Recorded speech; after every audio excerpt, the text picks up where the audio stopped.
Good morning! I'm gonna finish getting ready while I intro this video for you guys. So today I'm gonna be unhauling books, which is so exciting, weird. I have never ever unhauled or gotten rid of any books before. The majority of these books I have not read before and likely won't read. Actually, will definitely never read because I am getting rid of them in this video. I have a shelf on my Goodreads for all the books that I own but haven't read, and it's currently sitting at 143 books. So I own 143 books that I have not read. Like, I can't even read that many books in a year. I also feel like the longer I own a book, the less excited I am to read it. I don't know if you guys can relate to this, but like, I'm so excited to read so many new releases or just books that like I've been hearing a ton of like people and booktubers talking about recently. And if I own a book just for like a year plus, I'm just way less likely to go back and start it. And then also, after I show you guys all the books that I'm gonna unhaul, I thought it'd be fun to go to those little free libraries that you see in neighborhoods and put the books into the free libraries. And it'll be fun to check out what books are also in the free libraries. Also, when I was getting ready this morning, I shaved with Harry's razor and shaving gel. Thank you so much to Harry's for sponsoring this video. And Harry's blades are made in their own factory in Germany, where they've been making blades for 100 years. They balance quality and affordability so well. You can get a whole set of a razor, shaving gel, and a travel cover starting at $13. And if you click my custom link, you can get the starter set for just $5. Again, that's a $13 value for just $5, which is crazy. That is so inexpensive. I love the handle of this razor. Like, the grip and the shape of the handle are so nice, which is never a detail I thought I would think about when purchasing a razor. But when I first picked up this razor, that was the first thing I noticed. And Harry specializes in men's grooming and shave supplies, and I know a lot of you guys are girls that watch my videos, so I feel like Harry's products are a perfect gift for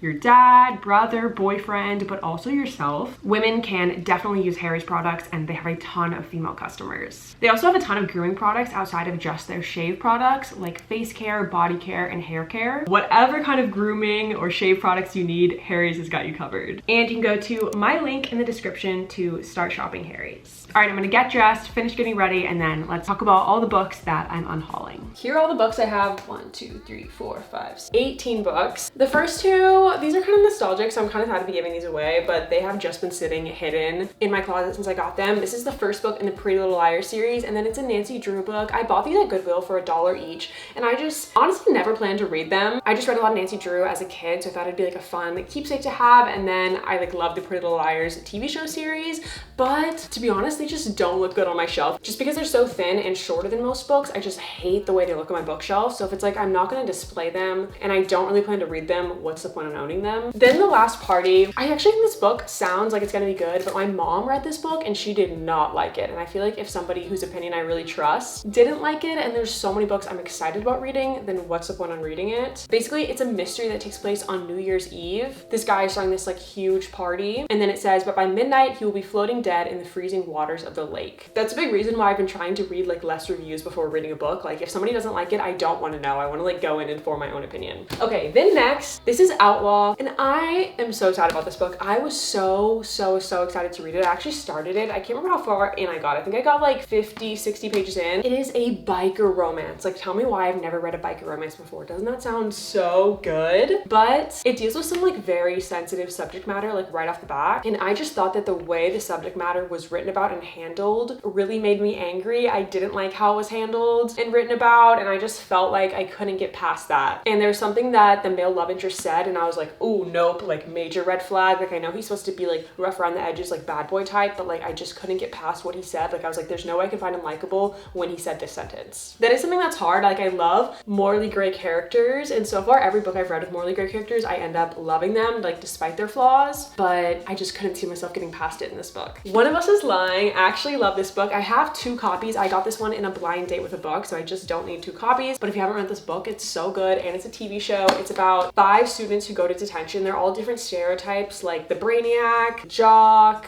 the pretty popular girl, like the loner, like all of that. But then only 4 of them make it out of detention alive, and the other 4 are suspected for the 5th one's death. Her Heart's Desire. This book could also be good. It's an Amish romance, which sounds really interesting. I just like spicy romances, to be honest. A lot of you guys ask me like for clean romance recs. I love me a young adult romance, but if I'm reading an adult romance, I honestly like want it to be spicy. And I just figure an Amish romance, like it's gonna have no spice, it's gonna be clean romance. So if you are looking for a clean romance, check check out Her Heart's Desire. But there's just so many other spicy romances that I'm really excited about. The Things We Do to Our Friends. Honestly, cannot remember the plot of this or why I put it in my unhaul pile. Let me read the plot.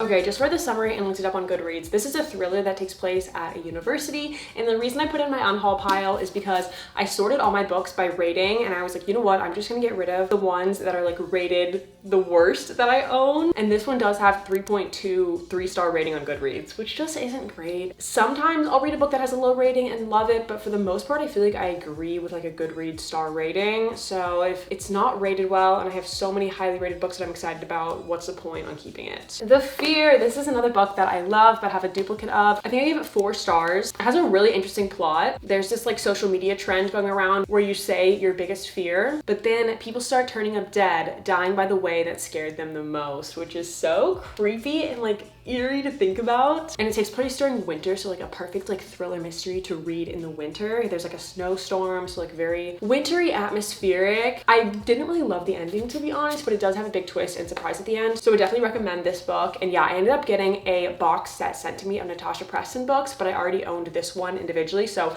I'm excited to read more Natasha Preston books, but I don't need a duplicate of this one. Sam. I think this is supposed to be a good book. I believe it's literary fiction. It was sent to me, and I'm just not really a literary fiction girly. I feel like I want like a strong romance or fantasy or mystery plot. It says, an unforgettable ode to girlhood, this novel explores what happens to a young girl's exuberance, wonder, and ambition as she comes of age. So if you're into like literary fiction, coming of age, then you might like this book. The Fake. Another one where this book was sent to me and I just don't think it's like super my thing. This is another literary fiction book, which again, just not super my genre, and it's about a con woman and the 2 people that she is conning. It's also looks like a pretty short read. Yeah, it's just under 200 pages. So if that is interesting to you, this could be like a good fast read for you. And I love the cover. I think all the faces on the cover is really cool. Another one that just not super my thing. I got this in a blind date with a book. The cover is so fun. It's called The Marriage Bureau for Rich People. This is about Mr. Ali, who opens a marriage bureau. So he's like working with clients, and it says many of them go away happy, but Mr. Ali cannot see that he rarely follows the sage advice he so freely dishes out. So I think it's like him working with his clients at the marriage bureau, but then also finding his own love, which sounds cute. I think I just prefer like a more traditional romance, and I think he's older, and I just feel like that's a little bit less relatable to me. I feel like I more so love young adult, new adult, or like love interest characters who are like in their early 30s max, kind of. A Gentleman's Murder. I bought this book at a used bookstore. I can't remember how much I paid for it, but not more than like $3. Like it was so inexpensive.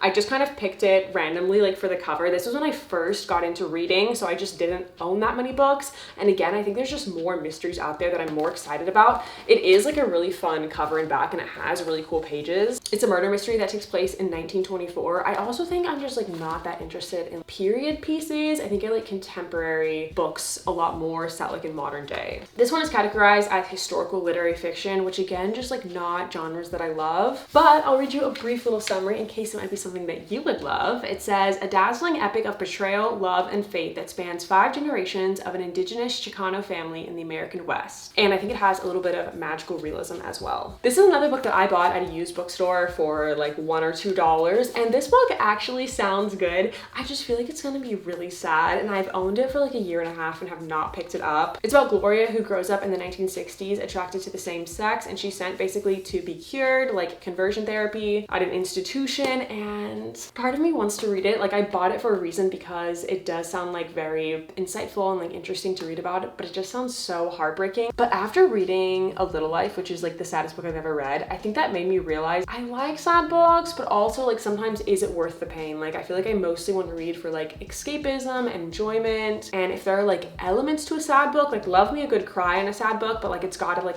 also have happy moments and a happy ending. And for some reason I just feel like this book is going to be like really good but really depressing, and that it's going to make me really angry. The Guest by Emma Cline. This is another literary fiction, and when I read the description it sounded very like slice of life to me. Like there wasn't a ton of like very specific like conflict or plot that sounded like it was happening, and something I've learned about myself is I do not like slice of life. Like I want there to be like a riveting plot, like I'm on the edge of my seat, so I just don't think I'll like this book. The Shadow Horses. This is one of the first books I ever got in a blind date with a book. I think I got it in my my first blind date with a book video, which is kind of cool. It says this is full of archaeology, history, mystery, paranormal, and again, just a lot of those words I don't think I care about. It's about an archaeologist who is drawn to the dark legends of the Scottish borderlands, and it says the invincible 9th Roman Legion marches from York to fight the northern tribes and then vanishes from the pages of history. So I feel like if you are interested in these subject matters, this would be a good book. Regrets only. I bought this book and it's the sequel in a series, which I'm so bummed. I didn't realize this was a sequel. Pet peeve, book pet peeve. Tell me why, like a lot of books will say like it's a part of blank series, but it won't say like which number in the series it is. And that really annoys me. Like the amount of times I've almost bought like the 2nd, 3rd, or 4th book in a series because it like didn't say it wasn't the first book. So frustrating. My mom is reading the a.k.a. books right now and she just called me and she was like, why don't they say the numbers of which book they are? Like she was like, I have to Google every time to see which book to read next. And I'm like, so true. Like put the number that it is in the series. Okay, rant done.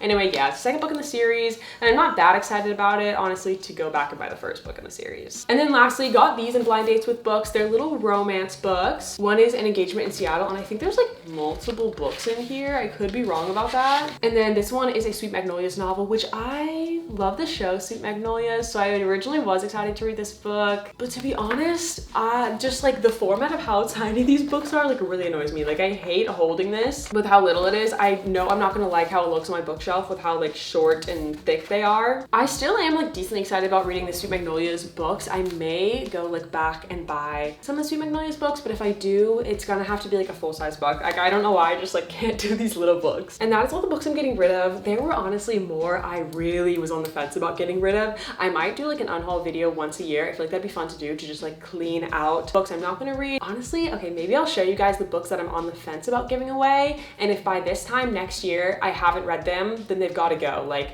in my next unhaul video, I'll watch this video and tell you guys if I've read them. Let me get them. Okay, there's just a few that I was on the fence about. First of all, Sizzle Reel. I think this book sounds so good, but it did not have a good rating on Goodreads, which just makes me like hesitant to go into it. But it's about an aspiring cinematographer who comes out as bisexual at 24. And then a 28-year-old A-list actress takes an interest in Luna's cinematography. So I'm assuming it's gonna be a queer romance between them. And like I went to film school, so like reading a book that takes place between an actress and a cinematographer just sounds so good. But I am just scared because of the low rating. So if anyone has read this book, tell me if it's good. Then I bought Little Fires Everywhere and Big Little Lies, which are both books and TV shows starring Reese Witherspoon. Love Reese Witherspoon. So I was like, I want to read the books and then watch the shows. But there's something about, I don't know, books that have come out a while ago and just like no one is talking about them like on the internet. So I just forget about them. Like I feel like when I see other booktubers talk about books that they're excited about, I'm like, oh my gosh, I want to read those books right now. So I honestly just really forget that I own these books. I do think it'd be good to read them, but I'm just like not that excited about them. And then Beach Lane, bought this book. It follows an au pair for one of New York's wealthiest families, which like I just love books about rich people. I think that's so interesting, and to have like a nanny for a rich person,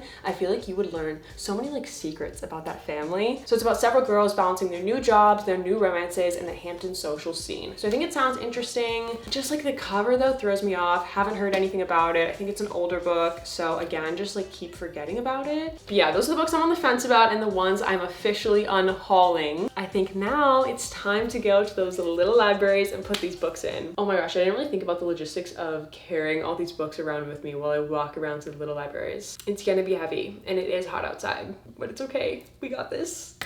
I got this. Okay, let's go. It's like reality TV. This is so cute how they have like different like quadrants.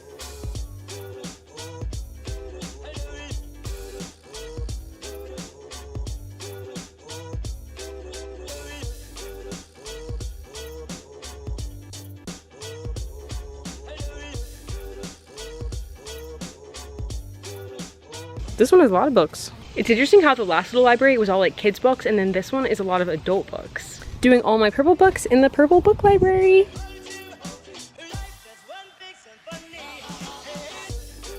We were flipping through some of the books and we found this little note card. It says, "Dear human, if you found this card, I like to think it was meant for you." It has this poetry on the back, which is so cool. That's such a cute idea to like put in books in the free library.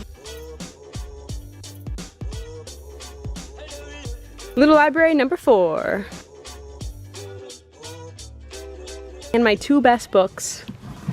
We just dropped off all the books. We didn't take any books out. It's pretty much all kids books or like random nonfiction, like some memoirs, cookbooks, like a random old book. So yeah, we didn't take anything out, but we contributed 18 books to the local free libraries, which is pretty cool. So yeah, thank you guys so much for watching, and I'll see you guys in my next video. Bye.